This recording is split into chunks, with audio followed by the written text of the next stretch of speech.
ஆழ்ந்த அமைதி நமக்கு கடவுள் கொடுத்துருக்கக்கூடிய ஒரு கண். ரெண்டாவது சிந்தித்தல் என்பது இரண்டாவது கண். மூன்றாவது கண் என்பதை உள்ளதை உணர்தல் என்பது மூன்றாவது கண். இந்த முக்கண் தான் சிவபெருமான். ஏன், எதற்கு, எப்படி, இந்த 3 கேள்விகள் வாழ்க்கையில் ஒருவன் தனக்குள் நித்தம் கேட்டுக்கொண்டே இருந்தால் போதும். அவனுக்குள் அல்லல்ல குறையாத ஆழ்ந்த அமிர்தமானது சுரந்து கொண்டே இருக்கும். இதான் ரகசியம். ஒரு ராகத்தில் ஒரு கவலை, ஒரு துக்கம் வந்துருச்சு அப்படின்னா அதுக்கு ஒரு ராகம் போடுவாங்க. அதற்கப்புறம் மேலே ஒரு போரில் வெற்றி பெற்று முடிச்சாச்சுன்னு சொன்னால் ஒரு ராகத்தை வாசிப்பாங்க. அதற்கப்புறம் மேலே கணவன் மனைவி பிரிஞ்சதுக்கப்புறம் சேர்க்கறதுக்காக ஒரு ராகத்தை வாசிப்பாங்க. இது சினிமாக்களில் அந்த காலத்தில் இசையமைப்பாளர்கள் கையாண்ட விதம். உண்மைதானே? உண்மைதான். நம்மளுடைய வாழ்க்கையிலும் சில ராகங்கள்லாம் இருக்குது. ஆமாம். அப்போ இந்த எதை சொல்கிறதுனா நாம் லயம் இருக்கணும். லயம் என்பது ஆதி. அந்த நாம் எல்லாரும் இறைவனிடத்திலிருந்து வெளிவந்தவர்கள். இறைவன் என்று இறைவன் பிறந்தாரோ அன்று நாமளும் பிறந்துட்டோம். இறைவன் வேறு, நாம் வேறு இல்லை. அதை நாம் ஒத்துக்கொள்ள வேண்டும். அதற்கு சான்று சைவ சித்தாந்தம். சைவ சித்தாந்தம் என்ன சொல்லுகிறதா, என்று நீ அன்று நான். என்றைக்கு நீ பிறந்துட்டே அன்றைக்கி நானும் பிறந்துட்டேன். பட் உனக்கு எனக்கு ஏன் வித்தியாசம் இருக்குது? உனக்கு எனக்கு ஏன் இவ்வளவு பாகுபாடுகள், பிரிவினைகள், வேறுபாடுகள், முரண்பாடுகள்? ஒரு நம்ம மலையாளத்தில் ஒரு வார்டு குழப்பம் உண்டாயிடுது அப்படிம்போம். கேரளாவில் மலையாளத்தில் சொல்லுவாங்க ஒரு வார்டு குழப்பம் உண்டாயிடு அப்படிம்பாங்க.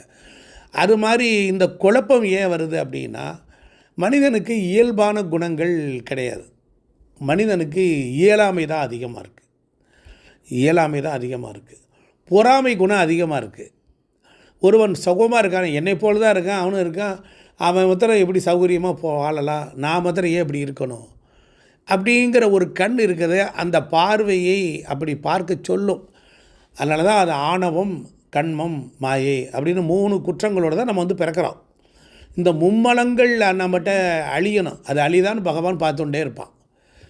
போகிற இந்த சனங்கள் கூட்டத்தில் இறக்கி விட்றான்.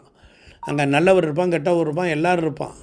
இப்போ ஒரு அழுக்கை போக்கணும் அப்படின்னா உவர்ப்பு மண்ணை எடுத்து மண்ணை வைத்து தேய்த்து துணியில் உள்ள அழுக்கை எடுப்பார்கள்.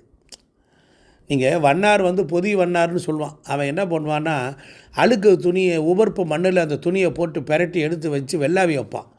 வச்சதுக்கப்புறம் வெந்ததுக்கப்புறமேல் துணியை துவைச்சி அலசான பளிச்சுன்னு வரும். அழுக்கினால் அழுக்கு நீங்க பெறும். அதனால் நம்ம உடம்பு எல்லாம் எடுத்துக்கிட்டிங்கன்னா, இந்த உடம்பெல்லாம் பகவான் எப்படி எடுத்தார்னா, ஒவ்வொரு பிறவிலையும் நம்மளுடைய அழுக்குகளை எல்லாம் சேகரிச்சுட்டே இதை கொடுப்பார். அதனால தான் வள்ளுவர் பெருமான் சொல்வார், தமிழில் வள்ளுவர் சொல்வார், இந்த கூடு எப்படி உருவாக்கப்பட்டது? தூக்குனாங்குருவி இருக்குது. இந்த தூக்குனாங்குருவி ஒரு கூடு கட்டுது. அது வெறும் குப்பை செத்தை, அது வேஸ்ட் வேண்டாத பகுதி, அதை வச்சு தான் கட்டுது. அதுபோல் நம்மளுடைய தாயின் ஸ்ரோனிதம், தந்தையின் சுக்லம், நம்மக்கிட்ட இருக்கக்கூடிய மூத்திராதிகள், அதுகளில் தான் அழுக்குகள் இருக்குது. அதான் டெப்பட். அதுக்கு ஒரு கடவுளை கொண்டு போகிறான், உச்சிஷ்ட கணபதினு கொண்டு போகிறான். அப்போ உச்சிஷ்டம் அப்படின்னார். எது உயர்ந்ததோ எது தாழ்ந்ததோ அதில் தான் நாம் பிறக்கிறோம். தாழ்விலிருந்து உயர்வு பிறக்கிறது, நெருப்பிலிருந்து நீர் பிறக்கிறது, ஆகாயத்திலிருந்து காற்று பிறந்தது, காற்றிலிருந்து நெருப்பு பிறந்தது, நெருப்பிலிருந்து நீர் பிறந்தது, நீரிலிருந்து மண் பிறந்தது. So that called to big bang theory. அது ஸோ சிம்பிள், இவ்வளோதான். அப்போ நமக்கு இந்த 3 கண்கள் இறைவன் கொடுத்துருக்கான். எங்கேயாவது ஒரு இடத்துக்கு போகிறோம், இப்போ இந்த இடத்துக்கு வந்திருக்கிறோம், இங்கே இருக்கக்கூடிய பொருள்கள் அவர்களின் வாழ்வியல் அடையாளங்களை சொல்லும். இப்போ இங்கே இருக்கக்கூடிய பொருள்கள்லாம் நீங்கள் பாருங்கள், கிறிஸ்டல்ஸ் வச்சுருக்கிறாங்க, மைல்டாக லைட் இருக்குது, நல்ல மனம் இருக்குது, நிறைய சட்டுமுட்டி சாமான்கள் இருக்குது. இருந்தாலும் இந்த இடத்துல பிரீத்திங் ஃப்ரீயாக இருக்குது, மனசு அமைதியாக இருக்குது, மனசு ஓய்வாக இருக்குது, மனம் ரொம்ப தளர்வாக இருக்குது. அதுக்கு என்ன காரணம்? இதே மாதிரி ஒரு பக்கத்து ஃப்ளாட்டில் போய் பார்த்தா அங்கே அப்படி இல்லை. அப்போ காரணம் என்னென்றால் இறைவன் மனுஷ ரூபனே. இப்போ இங்கே எப்போ பார்த்தாலும் சியாமலா தண்டகத்தை போட்டு கட்டுக்கிட்டு இருக்கா ராஜலட்சுமி அம்மா. அந்த ஸ்லோகம் கேட்குறா, இந்த ஸ்லோகம் கேட்குறா, கேட்டுக்கிட்டே இருக்கா. இப்போ இங்கே பாருங்கள், ஒரு விளக்கு எரியுது, அங்கே ஒரு கனி இருக்குது, சங்கு இருக்குது, பூக்கள்லாம் வச்சுருக்கு. இதை பார்த்தோடனே நமக்கு என்ன உணர்வு வரணும்? ஒரு ஆப்ஜெக்டை பார்த்த மாத்திரத்தில் தன்னைத்தானே சுத்திகரித்து கொள்ளக்கூடிய பண்பு வரலை என்றால் அவன் மனுஷனே கிடையாது. நான் எப்போதும் போல் எல்லா இடத்துலையும் இப்படி தான் இருப்பேன்னு சொல்கிறது என்பது அபத்தம்.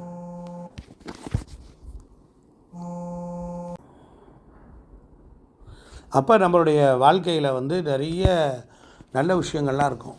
நமக்கு டியூன் பண்ண தெரியல. மீட்டாத வீணை எதுக்கு ஆகும்? மீட்டாத வீணை, ஒரு வீணை இருக்குது. அந்த வீணையை வந்து நல்ல ஆர்டிஸ்ட் என்ன பண்ணுவாங்க, வீணையை அந்த நரம்புகள்லாம் இருக்குல்ல, தந்தின்னு சொல்லுவாள், அதெல்லாம் தளர்த்தி வைத்திருப்பாங்க. இப்போ தளர்வாக இருக்கும். அந்த தளர்வாக இருந்ததுக்கப்புறம் அவங்க அதை வாசிக்கும் போது தான் அதை வந்து அந்த கம்பிகளெல்லாம் டைட் பண்ணி அப்படியே அந்த சுருதியை கொண்டு வந்து இது கொண்டு வருவாங்க. கொண்டு வந்ததுக்கப்புறம் தான் அப்புறம் அவங்க வாசிக்கும்போது அந்த ராகம் வரும். ஒரே ஒரு விஷயம், ஒரு இடத்துல ஒரு வீணை இருக்குது, அதை நல்லா ரெடி பண்ணி ஒரு மூலையில் வச்சுட்டு, ஒரு வீணை இருக்குது, அந்த வீணையை எடுத்து ஒரு மூலையில் வச்சுட்டு இன்னொரு வீணையில் நீங்கள் ராகத்தை வாசிச்சிங்கன்னா அந்த வீணைக்கிட்ட ஒரு மைக்கை வச்சிங்கன்னா அதனுடைய அதிர்வும் இதனுடைய பாட்டும் அங்கே கேட்கும். அதுபோல் தான் இறைவன் நம்மளை எல்லாம் சுருதி லயம் அப்படியெல்லாம் ரெடி பண்ணி வச்சுருக்கான். இப்போ ஒரு விளக்கு இருக்குது, விளக்கின் முன்னே வேதனை மாறும். எத்தனை பேருக்கு விளக்கை பொருத்திக்கிட்டு வேதனை மாறலை? விளக்கை ஏற்றுவதற்கு முன்னும் நாம் அறிந்து கொள்ள வேண்டிய குணங்கள், நலன்கள், பேரங்கள்லாம் தெரிஞ்சிருக்கணும். குத்து விளக்கை ஏற்றனா இப்படி ஏற்றக்கூடாது. நேராக உட்காந்து ஆசனம் போட்டு உட்காந்து அதுக்கு நேராக குத்து விளக்கை ஏற்றணும். ஏற்றும் போது எல்லா இத்தியாதிகளும் பொருள்களும் பக்கத்தில் வச்சுக்கணும். யார்கிட்டையும் பேசக்கூடாது, யாருக்கும் எந்த டிஸ்டர்ப். அங்கே உட்காந்துக்கிட்டு வேறு கமெண்ட் பண்ணக்கூடாது. அடுப்பில் அதை வச்சுருக்கியா, பால் வச்சுருக்கிறியா, காப்பி வச்சுருக்கியா, ஸ்டிம் ஆஃப் பண்ணல, கொஞ்சம் பார்த்துக்கங்கிறது. இதெல்லாம் இவ்வளவு சமாச்சாரங்கள் இருக்குது. மீண்டும் சந்திப்போம். நன்றி, வணக்கம். திருச்சிற்றம்பலம். வீடியோ பிடிச்சிருந்தால் லைக் பண்ணுங்கள், ஷேர் பண்ணுங்கள், சப்ஸ்கிரைப் பண்ணுங்கள். வணக்கம்.